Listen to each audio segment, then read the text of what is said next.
So here we are at the end of the book of Judges. The book changes its format really in the last 5 chapters. So we're going to hear a little bit different sort of storytelling that goes on here. Those who are out in virtual reality will know that there's only a few of us here today, but we'll still finish this up and enjoy the last part of the book of Judges together. Yeah, Judges what? Chapter 17 is where we'll pick it up. So let's open with the word of prayer. Lord, we are thankful for this opportunity to be together, to enjoy the wonders of your creation, and to hear your hopes and dreams for us as your people. Be with us now as we study together and open our hearts and minds to your presence. We pray these things in Jesus' name. Amen. I did check my calendar. It's the 27th of June at 6. Okay. All right.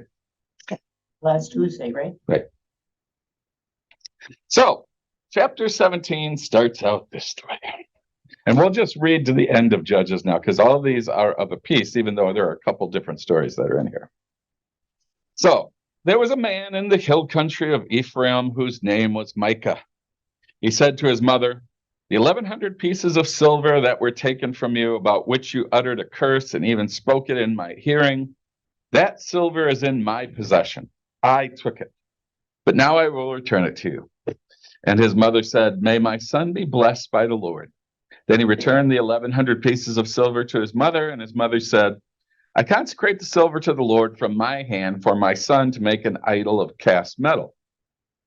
So when he returned the money to his mother took 200 pieces of silver and gave it to the silversmith, who made it into an idol of cast metal, and it was in the house of Micah. This man Micah had a shrine, and he made an ephah and a teraphim and installed one of his sons who became his priest. In those days, there was no king in Israel. All the people did what was right in their own eyes. Now there was a young man of Bethlehem in Judah, of the clan of Judah. He was a Levite residing there. This man left the town of Bethlehem in Judah to live wherever he could find a place. He came to the house of Micah in the hill country of Ephraim to carry on his work. Micah said to him, "From where do you come?" He replied, "I'm a Levite of Bethlehem in Judah, and I am going to live wherever I can find a place." Then Micah said to him, "Stay with me, and be to me a father and a priest, and I will give you 10 pieces of silver a year, a set of clothes, and your living." The Levite agreed to stay with the man, and the young man became to him like one of his sons. So Micah installed the Levite, and the young man became his priest and was in the house of Micah. Then Micah said, "Now I know that the Lord will prosper me." Aha, come on in. Some people were out in the hall, so I shut the door. So we just started the last section of the book of Judges. A guy named Micah stole a bunch of money from his mom, but brought it back, and so she made a silver idol for him. He set up a shrine in his house and is now in the process of hiring a Levite priest to be his priest at his home. Chapter 18. End of chapter 17. Very end of chapter 17. Thank you. Then Micah said, "Now I know that the Lord will prosper me, because the Levite has become my priest."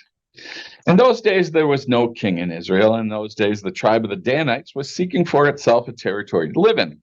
For until then, no territory among the tribes of Israel had been allotted to them. So the Danites sent 5 valiant men from the whole number of their clan, from Zorah and from Eshtal, to spy out the land and to explore it. And they said to them, "Go explore the land." When they came to the hill country of Ephraim, to the house of Micah, they stayed there. While they were at Micah's house, they recognized the voice of the young Levite. So they went over and asked him, "Who brought you here? What are you doing in this place? What is your business here?" He said to them, "Micah did such and such for me, and he hired me, and I had become his priest." Then they said to him, "Inquire of God that we may know whether the mission we are undertaking will succeed." The priest replied, "Go in peace. The mission you are on is under the eye of the Lord." 5 men went on, and when they came to Laish, they observed the people who were there living securely after the manner of the Sidonians, quiet and unsuspecting, lacking nothing on earth and possessing wealth. Furthermore, they were far from the Sidonians and had no dealings with Aram. When they came to their kinfolk at Zorah and Eshtaol, they said to them, "What do you report?" They said, "Come, let us go up against them, for we have seen the land, and it is very good. Will you do nothing? Do not be slow to go, but enter in and possess the land. When you go, we will come to an unsuspecting people. The land is broad. God has indeed given it into your hands, a place where there is no lack of anything on earth."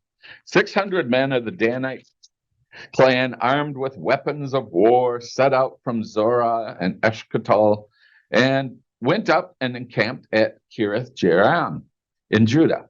On this account, that place is called Mahanadan to this day. It is west of Kiriath Jearim. From there, they passed on to the hill country of Ephraim and came to the house of Micah. Then the 5 men who had gone to spy out the land, that is Laish, said to their comrades, "Do you know what in these buildings there's an ephod, teraphim, and an idol of cast metal? Now therefore consider what you will do." So they turned in that direction and came to the house of the young Levite at the home of Micah and greeted him. While the 600 men of the Danites, armed with their weapons of war, stood by the entrance of the gate, the 5 men who had gone to spy out the land proceeded to enter and take the idol of cast metal, the ephod, and the teraphim. The priest was standing by the entrance of the gate with the 600 men armed with weapons of war. When the men went in Micah's house and took the idol of cast iron, the ephod, and the teraphim, the priest said to them, "What are you doing?" They said to him, "Keep quiet. Put your hand over your mouth and come with us and be to us a father and a priest. It is better for you to be a priest to the house of one person or to be priest to a tribe and clan of Israel." Then the priest accepted the offer. He took the ephod, teraphim, and the idol and went along with the people. So they resumed their journey, putting the little ones, the livestock, and the goods in front of them. When they were some distance from the home of Micah, the men who were in the houses near Micah's house were called out, and they overtook the Danites. They shouted to the Danites, who turned around and said to Micah, "What's the matter that you come with such a company?" He replied, "You take my gods that I made and the priest and go away, and whatever I have left? How then can you ask me, what's the matter?" And the Danites said to him, "You had better not let your voice be heard among us, or else hot-tempered fellows will attack you, and you will lose your life and the lives of your household." Then the Danites went their way. When Micah saw that they were too strong for him, he turned and went back to his home. The Danites, having taken what Micah had made, and the priest who had belonged to him, came to Laish, to a people quiet and unsuspecting, put them to the sword, and burned down the city. There was no deliverer, because it was far from Sidon, and there were no dealings with Aram. It was the valley that belongs to Beth Rehob. They built the city and lived in it. They named the city Dan, after their ancestor Dan, who was born to Israel. But the name of the city was formerly Laish. Then the Danites set up the idol for themselves. Jonathan, son of Gershom, son of Moses, and his son were priests to the tribe of the Danites, until the time the land went into captivity. So they maintained as their own Micah's idol that he had made, as long as the house of God was at Shiloh. In those days, when there was no king in Israel, a certain Levite residing in the remote parts of the hill country of Ephraim took to himself a concubine from Bethlehem in Judah. But his concubine became angry with him, and she went away from him to her father's house at Bethlehem in Judah, and was there some 4 months. Then her husband set out after her to speak tenderly to her and bring her back. He had with him his servants and a couple of donkeys. When he reached her father's house, the girl's father saw him and came with joy to meet him. His father-in-law, the girl's father, made him stay, and he remained with him 3 days. So they ate and drank, and he stayed there. On the 4th day, they got up early in the morning, and he prepared to go. But the girl's father said to the son-in-law, "Fortify yourself with a bit of food, and after that you may go." So the 2 men sat and ate and drank together, and the girl's father said to the man, "Why not spend the night and enjoy yourself?" When the man got up to go, his father-in-law kept urging him until he spent the night there again. On the 5th day, he got up early in the morning to leave, and the girl's father said, "Fortify yourself." So they lingered until the day declined, and the 2 of them ate and drank. When the man with his concubine and his servants got up to leave his father-in-law, the girl's father said to him, "Look, the day is worn on until it's almost evening. Spend the night. See, the day is drawn to a close. Spend the night here and enjoy yourself. Tomorrow you can get up early in the morning for your journey and go home." But the man would not spend the night. He got up, and departed and arrived opposite Jebus, that is Jerusalem. He had with him a couple of saddled donkeys, and his concubine was with him. When they were at Jebus, the day was far spent, and the servant said to his master, "Come now, let us turn aside to this city of the Jebusites and spend the night in it." But his master said to him, "We will not turn aside into a city of foreigners who do not belong to the people of Israel, but we will continue on to Gibeah." Then he said to his servant, "Come, let's try to reach one of these places and spend the night at Gibeah or Ramah." So they passed on and went their way, and the sun went down on them near Gibeah, which belongs to Benjamin. They turned aside there to go in and spend the night at Gibeah. He went in and sat down in the open square of the city, but no one took them in to spend the night. Then at evening there was an old man coming from his work in the field. The man was from the hill country of Ephraim, and he was residing in Gibeah. The people of the place were Benjaminites. When the old man looked up and saw the wayfarer in the open square of the city, he said, "Where are you going, and where do you come from?" He answered him, "We are passing from Bethlehem in Judah to the remote parts of the hill country of Ephraim, from which I come. I went to Bethlehem in Judah, and I am going to my home. Nobody has offered to take me in. We, your servants, have straw and fodder for our donkeys, with bread and wine for me and the woman, and the young man along with us. We need nothing more." The old man said, "Peace be to you. I will care for all your wants. Only do not spend the night in the square." So he brought them into his house and fed the donkeys, and they washed their feet, ate and drank. While they were enjoying themselves, the men of the city, a perverse lot, surrounded the house and started pounding on the door. They said to the old man, "The master of the house, bring out the man who came into your house so that we may have intercourse with him." And the man, the master of the house, went out to them and said to them, "No, my brothers, do not act so wickedly. Since the man is my guest, do not do this vile thing. Here are my virgin daughters and his concubine. Let me bring them out now. Ravish them and do whatever you want to them. But against this man, do not do such a vile thing." But the men would not listen to him. So the men seized his concubine and put her out to them. They wantonly raped her and abused her all through the night until the morning. And as the dawn began to break, they let her go. As morning appeared, the woman came and fell down at the front door of the man's house where her master was until it was light. In the morning, her master got up, opened the door of the house, and when he went out to go on his way, there was his concubine lying at the door of the house with her hands on the threshold. "Get up," he said to her, "we are going." But there was no answer. Then he put her on his donkey, and the man set out for his home. When he had entered his house, he took a knife. Grasping his concubine, he cut her into 12 pieces, limb by limb, and sent her throughout all the territory of Israel. Then he commanded the men whom he sent, saying, "Thus shall you say to all the Israelites, has such a thing ever happened since the day that the Israelites came up from the land of Egypt until this day? Consider it, take counsel, and speak out." Then all the Israelites came out from Dan to Beersheba, including the land of Gilead, and the congregation assembled in one body before the Lord at Mitzvah. The chief of all the people of all the tribes of Israel presented themselves in the assembly of the people of God, 400,000 foot soldiers bearing arms.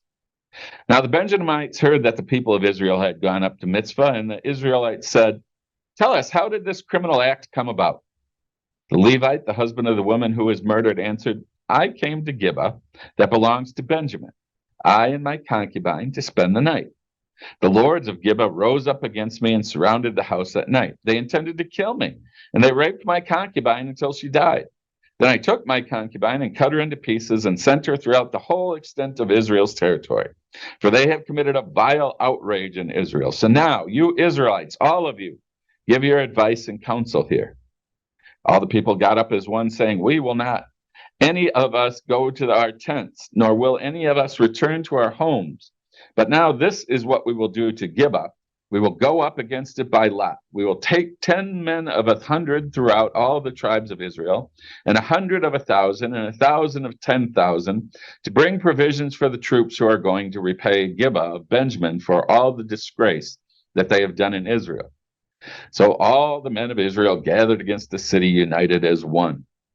The tribes of Israel sent men through all the tribes of Benjamin, saying, "What crime is this that has been committed among you?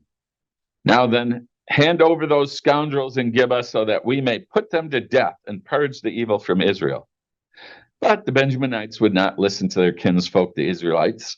The Benjaminites came together out of the town to Gibeah to go out to battle against the Israelites. On that day, the Benjaminites mustered 26,000 armed men from their town, besides the inhabitants of Gibeah. Of all this force, there were 700 picked men who were left-handed. Everyone could sling a stone at a hair and not miss. And the Israelites, apart from Benjamin, mustered 400,000 armed men, all of them warriors. The Israelites proceeded to go up to Bethel, where they inquired of God, "Which of us shall go up first to battle against the Benjaminites?" And the Lord answered, "Judah shall go up first." Then the Israelites got up in the morning and encamped against Gibeah. The Israelites went out to battle against Benjamin, and the Israelites drew up the battle line against them at Gibeah. The Benjaminites came out of Gibeah and struck down on that day 22,000 of the Israelites. The Israelites went up and wept before the Lord until the evening, and they inquired of the Lord, "Shall we again draw near to battle against our kinsfolk, the Benjaminites?" And the Lord said, "Go up against them." The Israelites took courage and again formed the battle line in the same place where they had formed it on the first day. So the Israelites advanced against the Benjaminites the second day. Benjamin moved out against them from Gibeah on the second day and struck down 18,000 of the Israelites, all of them armed men. Then all of the Israelites, the whole army, went back to Bethel and wept sitting there before the Lord. They fasted that day until evening. Then they offered burnt offerings and sacrifices of well-being before the Lord. And the Israelites required of the Lord, for the Ark of the Covenant was there in those days.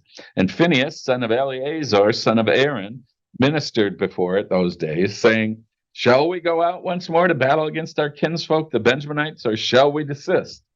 The Lord answered, "Go up, for tomorrow I will give them into your hand." So Israel stationed men in ambush around Gibeah. Then the Israelites went up against the Benjaminites on the third day and set themselves in array against Gibeah. As before, when the Benjaminites went out against the army, they were drawn away from the city. As before, they began to inflict casualties on the troops along the main road, one of which goes up to Bethel and the other to Gibeah, as well as in the open country, killing about 30 men of Israel. The Benjaminites thought, "They are being routed before us as previously." But the Israelites said, "Let us retreat and draw them away from the city toward the roads." The main body of the Israelites drew back in its battle line to Baal Tamir, while those Israelites who were in ambush rushed out of their place west of Gibeah. There came against Gibeah 10,000 picked men out of all Israel, and the battle was fierce. But the Benjaminites did not realize that disaster was close upon them. The Lord defeated Benjamin before Israel, and the Israelites destroyed 25,100 men of Benjamin that day, all of them armed. Then the Benjamites saw that they were defeated. The Israelites gave ground to Benjamin because they trusted to the troops in ambush that they had stationed against Gibeah. The troops in ambush rushed quickly upon Gibeah. Then they put the whole city to the sword. Now the agreement between the main body of Israel and the men in ambush was that when they sent up a cloud of smoke out of the city, the main body of Israel should turn in battle. But Benjamin had begun to inflict casualties on the Israelites, killing about 30 of them. So they thought, "Surely they are defeated before us, as in the first battle." But when the cloud, a column of smoke, began to rise out of the city, the Benjaminites looked behind them, and there was the whole city going up in smoke toward the sky. Then the main body of Israel turned, and the Benjaminites were dismayed, for they saw that disaster was close upon them. Therefore they turned away from the Israelites in the direction of the wilderness, but the battle overtook them, and those who came out of the city were slaughtering them in between. Cutting down the Benjamites, they pursued them from Nohah and trod them down as far as a place east of Gibeah. 18,000 Benjaminites fell, all of them courageous fighters. When they turned and fled toward the wilderness to the rock of Rimmon, 5,000 of them were cut down on the main road, and they were pursued as far as Gidom. And 2,000 of them were slain. So all who fell that day of Benjamin were 25,000 armed-bearing men, all of them courageous fighters. But 600 turned and fled toward the wilderness to the rock of Rimmon, and remained at the rock of Rimmon for 4 months. Meanwhile, the Israelites turned back against the Benjaminites and put them to the sword, the city, the people, the animals, and all that remained. Also the remaining towns they set on fire. Now the Israelites had sworn at Mitzvah, "No one of us shall give his daughter in marriage to Benjamin." And the people came to Bethel and sat there until evening before God, and they lifted up their voices and wept bitterly. they said, "O Lord, the God of Israel, why has it come to pass that today there should be one tribe lacking in Israel?" On the next day, the people got up early and built an altar there and offered burnt offerings and sacrifices of well-being. Then the Israelites said, "Which of all the tribes of Israel did not come up in the assembly to the Lord?" For a solemn oath had been taken concerning whoever did not come up to the Lord to Mitzvah, saying, "That one shall be put to death." But the Israelites had compassion for Benjamin their kin and said, "One tribe is cut off from Israel this day. What shall we do for the wives of those who are left, since we have sworn by the Lord that we will not give them any of our daughters as wives?" Then they said, "Is there anyone from the tribes of Israel who did not come up to the Lord to Mitzvah?" Turned out that no one from Jabesh Gilead had come to the camp to the assembly. For when the roll was called among the people, not one of the inhabitants of Jabesh Gilead was there. So the congregation sent 12,000 soldiers there and commanded them, "Go put the inhabitants of Jabesh Gilead to the sword, including the women and the little ones. This is what you shall do. Every male and every woman that has lain with a male you shall devote to destruction." And they found among the inhabitants of Jabesh Gilead 400 young virgins who had never slept with a man, and brought them to the camp at Shiloh, which is the land of Canaan. Then the whole congregation sent word to the Benjaminites who were at the rock of Rimmon, and proclaimed peace to them.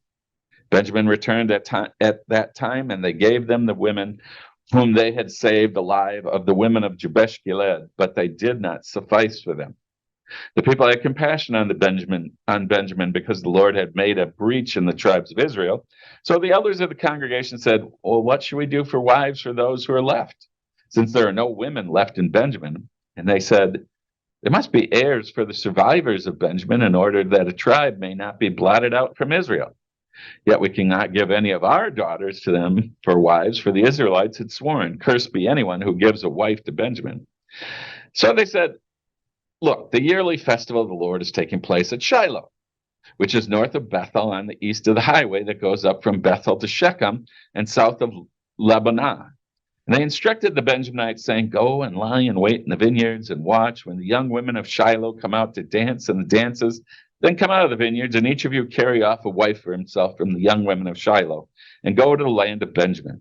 Then if their fathers or their brothers come to complain to us, we will say to them, Be generous, allow us to have them, because we did not capture in battle a wife for each man, but neither did you incur guilt by giving your daughters to them.' The Benjaminites did so. They took wives for each of them from the dancers whom they abducted. Then they went and returned to their territory and rebuilt the towns and lived in them. So the Israelites departed from there at that time by tribes and families, and they went out from there to their own territories. In those days there was no king in Israel. All the people did what was right in their own eyes." And so ends the fun book of the book of Judges. So what do you do with this awful last section of the book? Well, Benjaminites were a tribe of Israel. Right. And the tribe of, when they talk about the tribe of Israel, that was also a tribe. No, Israel is all the tribes put together. Oh, Benjamin is one tribe within Israel. So the basic story is that this Levite who was traveling around, went to get his concubine, got her back from her father, was heading back, didn't want to stop in a non-Israelite city. So they kept going till they got to an Israelite city that belonged to the tribe of Benjamin. Sat there in the square waiting for someone to welcome them, because hospitality is an important concept within ancient Near Eastern cultures, but nobody came. But finally, an Ephraimite who's been living in that city sees him sitting there and says, "Well, you can come and stay with me." So he takes him in. But the group of the men of the city, for whatever reason, distrust any outsiders. They come to the house. They want the guy who owns the house to send out this person so that they can, it says, have intercourse, which is always a tough translational sort of thing. Do they mean sexual intercourse? Possibly. Do they mean they want to know this person so that they know whether they're a spy? They want to torture them, get information, whatever. But for whatever reason, the man of the house comes out and says, "No, don't do this. I'm giving these people hospitality, which is a holy sort of thing I'm supposed to do. I can't just send them out then and say, go ahead, do whatever you want. Look, you can have my daughters, you can have his concubine, you can have sex with them all you want." And then, but they all rise up. And so, like, the Levite and this householder grab the women and they throw them out the door. Basically, all the people of the city abuse them, and the concubine shows up back at the house. She's dying, dies on the doorstep.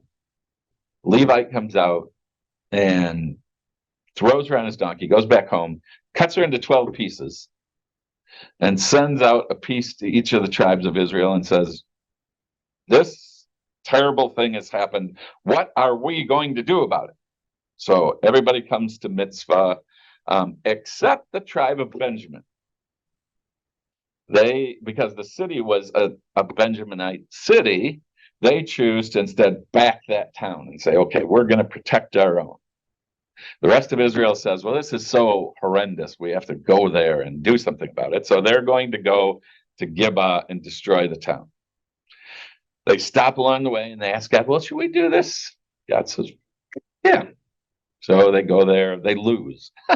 They go back to the temple and say, "Oh, God, do you really want us to do this?" And God says, "Yeah, go ahead." They go again, they lose, they come back.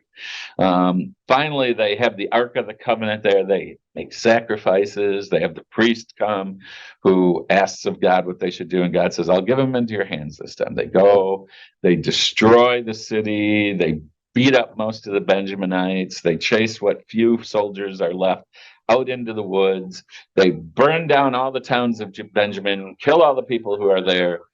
But then they kind of have this moment of, what do? We don't want to wipe out one of the tribes of Israel. So we're going to have to get them some wives. They don't have any because we killed them all. So there's these soldiers out in the wilderness with nothing. So they ask, "Well, which town didn't come up here when we called them?" And they said, "Well, this one right here, they didn't show up." So they go to that town and they say, "Okay, you have to give us women." Or actually, they put them to the sword because they didn't respond to the call, except they spare all the virgins and they give them to the Benjaminites. But then they still don't have enough women for the Benjaminites to keep the tribe alive. So then they go, "Well, all of us swore that we weren't going to give them any of our daughters. What are we going to do now?" So they tell the Benjaminites, "Well, there's this festival going over by this one city. As women come out, just grab them, run off, and take them with you. And then when the fathers come out, what we'll say is, well, just let it go. Because then you didn't break your oath. You didn't give your daughters to them. They took them away. And it will spare Benjamin and keep them alive." So that's the plan that finally works out. And the Benjaminites rebuild their tribe. And then we get the wondrous words at the end. "In those days, there was no king in Israel. All the people did what was right in their own eyes." Like today. Yeah. Yeah, there is a sense in which, one of the things I take away from the whole book of Judges, I think, is this is the reality of people.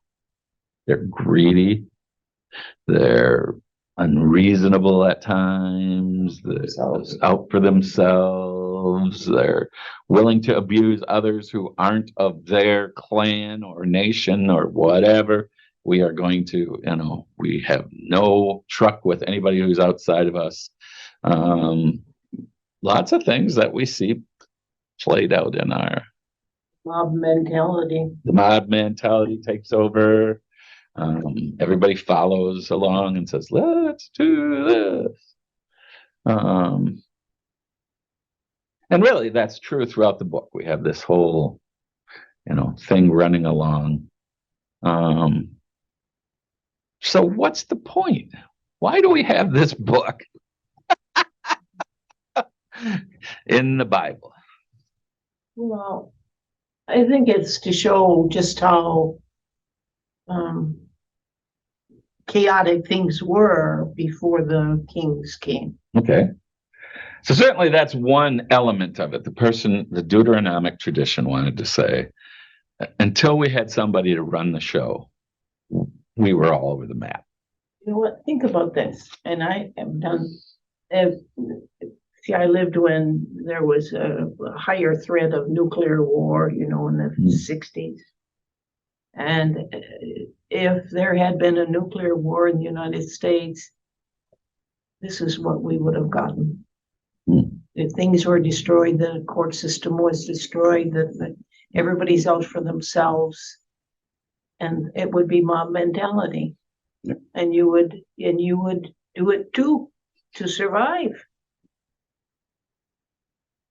But I think that this is really just to show the mess that Israel was in once they, went through the desert.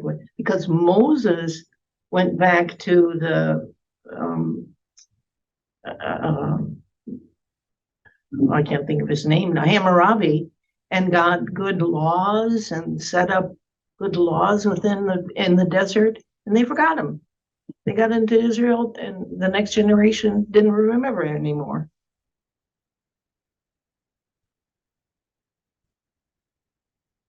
See, I see it as like the last sentence or last thought says that everybody did what was right in their eyes instead of following what God wanted them to do.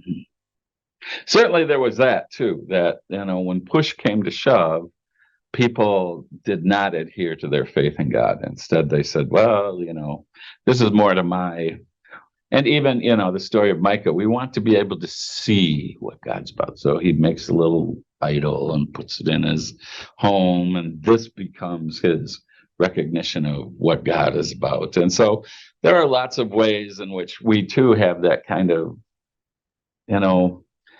we don't trust God. We instead trust what we can see. We trust what we can control.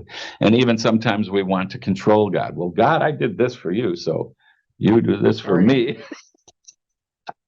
Well, that's not the way it works. And it leads to disaster. The interesting thing is, you're right, in Judges, because it's so tied so closely to Deuteronomy, there is that sense of, once we have the king, then everything's all right. Except I tend to see that probably 1st and 2nd Samuel are closer to the truth, which was the kings were bad. Not that good. 1st and 2nd Samuel argues, well, our king should be God. We shouldn't need a king. We shouldn't need some ruler who, we should just all be obedient to God, and then everything will be okay. But the people are all, no, we have to have a king like everybody else. See. So they can see again. And then we have but doesn't, you got Saul, who just kind of loses his mind and does all kinds of terrible things, seeks out sorcerers and stuff to help him out. And then you get David, who, according to Deuteronomy, that's the pinnacle of Israelite society. But the truth is, David has Uriah killed so he can have Bathsheba. He does other things that are somewhat questionable in the process of his being king. Probably better than most of the other kings, but still not perfect. Then you get Solomon, who follows all kinds of foreign influences. And yes, he raises Israel to the point where they're probably at their wealthiest point, but there are lots of flaws in Israel. And then from there, things just spiral right down the tube after that. Everybody who follows after. The kingdom splits in two. There's wars all over the place, and everything falls apart. So everybody wanted a king. Wow, look what happened. We ended up in exile. So here we are. So what do we take away positively from this?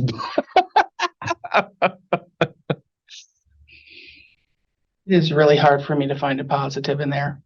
I really struggle with that, with the violence against women, the violence, just the, I mean, even, I'm just recently, I don't know if anybody's seen Human Flow. We have like 65 million refugees right now, and they're touching on different people coming from different places. And one of the men was talking, and he said, We used somebody to get us across because the borders are closed now. We can't go back. We're in such danger. And he says, they took our women and our children out and they raped them and beat them last night. He said, we had no way to defend ourselves, to help ourselves. And I listened to this and it just, God, human nature is just, it's just so horrible sometimes. Bestiality. It is. It's just, it's just so horrible sometimes. And it's hard for me to find a positive in that because it's like, I get that God's saying, yes, go after them again. But sometimes I ask, well, where are you? Why aren't you here now? What about that child out there being raped that's a 7 or 8 year old or a woman there? Those situations. So I struggle with, I realize that as people, that we are so in need. We are in such bad places here, then, now. And I sometimes really struggle with why isn't he intervening? And that's just being honest. I think we all have that feeling sometimes. Question I have though, and this isn't meant to be facetious or to put anybody on the spot or whatever, is okay, let's say God does intervene. What does God do? Well, you know what? There is goodness on this earth, and there are people out there helping. They just don't get the news. They don't get on the front page. And I still think in my mind, that good outweighs bad. We just don't hear it. Right, the press. I mean, and I don't mean the media. I'm just saying they don't get the press. They don't get the exposure. Yeah, and you know what? I quit listening to the news. I'm tired of dead. And they say, well, I'll watch now NBC with Lester Holt, who is always dead. I was like, no, I'm not watching anymore. So I quit. But I still think the people that Doctors Without Borders, absolutely, I see that. But quietly. And just in this particular show, they did cover the people that are trying to help, the people that are out there trying to make a difference, the people in this world who, they're going there and taking food, or they're trying to bring medicine, or they're, watching the camps at night and trying to help these people. Yeah. But when you read this, I mean, God is really present in the Old Testament, and a lot of times that he intervenes or that he steps in. And I always laugh. That movie Rudy, where the one priest says, I don't know if anybody's ever seen that. It's about the kid that goes away to college for football. Right. But at one point the priest says to him, I know 2 things to be true, is that there is a God and I'm not him. And I love that. Yeah. And, so it's just questioning sometimes, wow, at what point does he step in and say, no more, this isn't okay. Yeah. And I think that's obviously with Revelations and everything else. I mean, I think that's where we're headed, obviously. But it is. It's hard right now watching the world and listening to that. We're just, again, just what I'm watching and what I'm seeing out in the world and the different things. It's like, have we really changed? I mean, here in the United States, we have a semblance of order. But there's so many places in the world, like Syria and places like that, where they're living this right now. It's just a mess. True. So, just thoughts. No, I mean, I think part of what Bible study is about is getting us to think, reflect, look at ourselves in new and different ways, look at the world in new and different ways. I hear what you're saying. Judges is a hard book to read with all this, and sometimes I wonder, I think part of the reason it's here is because these legends, these kind of heroic sort of stories were somewhere out there. And so somebody kind of preserved them as part of the cultural heritage of Judaism. I think that's part of what's here. I think part of what's here is to reflect on the brokenness of reality. And then from a Deuteronomic perspective, well, if we have the right leaders, things will get together. The problem is that where do you find them? There are no perfect leaders. And that's one of the things I take away from this book too, is, there's no perfection in the world. None of these people were perfect people. But God did use even imperfect people, which is nice to know that maybe, God can use me somehow, even though I'm imperfect and not really the greatest person in the world. God could do something with me. There's something of that I take away from the story. I also, you're right. You wonder why why don't you just fix it? Why don't you just fix it? But one of the things that fascinates me about this, the stories of within the book of Judges, is no matter how terrible people are, no matter how much these people turn away from God, no matter what, God still hangs in there with them. God just, I suppose I'm thankful I'm not God, but if I were, I might be very tempted just to say, you know what, we're done. You guys are on your own. If you wipe each other out, that's fine. I'm just not. I mean, that's the human side. That's not God's side. Yeah. So what we do see is this God who is steadfast, who keeps God's promises, even when the other side is totally disregarded everything that's part of the covenant that goes on. God continues to hang in there with these people, continues to move the story forward. And we as Christians then see that where that eventually leads is to Jesus. And even then, we as Christians sometimes go, well, why doesn't God just fix it?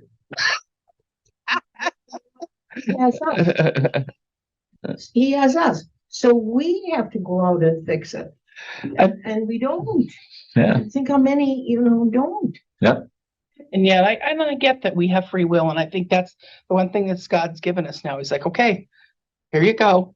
And I'm giving you this space on earth, and you're going to be allowed to move within it as you wish. And at some point, right? And I'm going to give you that, and I'm going to allow you to do that. And in the end, ultimately, you're going to have faith, and you're going to have to do the right thing through this. But I think God ultimately also, especially as we look at the Old Testament as a whole, as we come to Jesus, as we enter the New Testament, I think the overall message for me has come to be that what God's trying to say is the way I work as God is through love and mercy and not giving up on people and being there and paying the price for that. So God comes and dies in response to our need and is then saying, so you can be sure I'm never going to get up on you first. That's the one thing we constantly get throughout Scripture.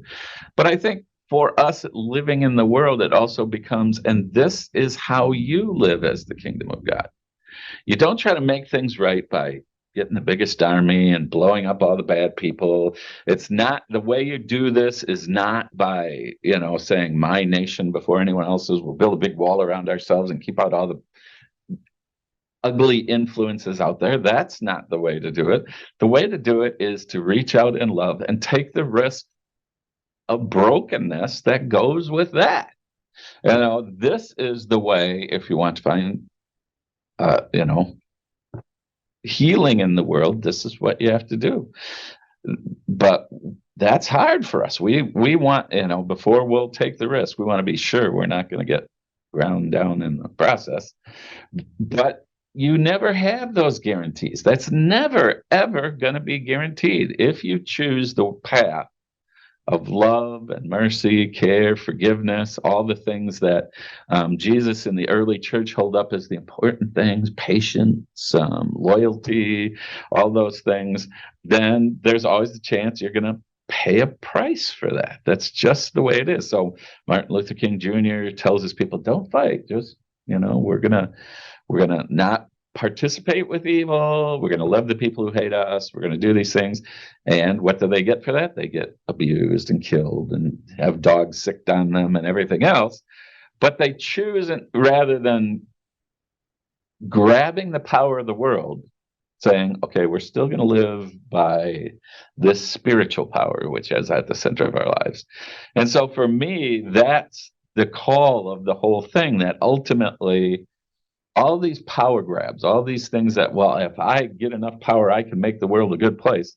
Well, I think this book is as much of an indication that power corrupts as any other book that's out there, at least worldly power as we understand it. To embrace that reality means that you are then trapped in that reality. You know, once you start to say, okay, the way we win is we have a bigger army, then you're always building a bigger and bigger army so that you're always ahead of the other guys, always, you know, that becomes the standard practice out of which you live. And one thing I find interesting, though, too, is that every one of these kingdoms at some point falls. No matter what happens, no matter whether it's good or bad, at some point they fall. mm, And the only kingdom is the kingdom of heaven, ultimately is ours. keeps going. That keeps going, which is based on love and Yeah. persistently coming back Yeah. and helping us. And Yeah. Keep it trying. Just keep Yeah. trying. So it is a hard book to read. I just think once in a while people should open it up because I think we avoid the ones we don't want to read a lot. Let's not read Judges. Let's not read Deuteronomy. Let's not read Revelation. It's kind of let's pick something nice and quiet. So for your Tuesday evening Bible study, what are we going to start with? Esther, what we'll do is I've been looking into it. There's some like already set melodramatic settings of the book of Esther. So we'll just use one of those to hear the story of Esther and then talk about So are we moving to a different time? Yeah, well, for the summer, some people have said they wanted to have an evening Bible study. So I'm going to experiment in the summer and we'll see whether we actually have people come out in the evening. So June 27th, 6:00, we're going to do the book of Esther. We'll do it as a melodrama first with people taking parts and do the story that way. And then we'll talk about, well, so what does this book of Esther really teach us about what it means to be the people of God? So that's all. Okay, thank you. Yes, thank you.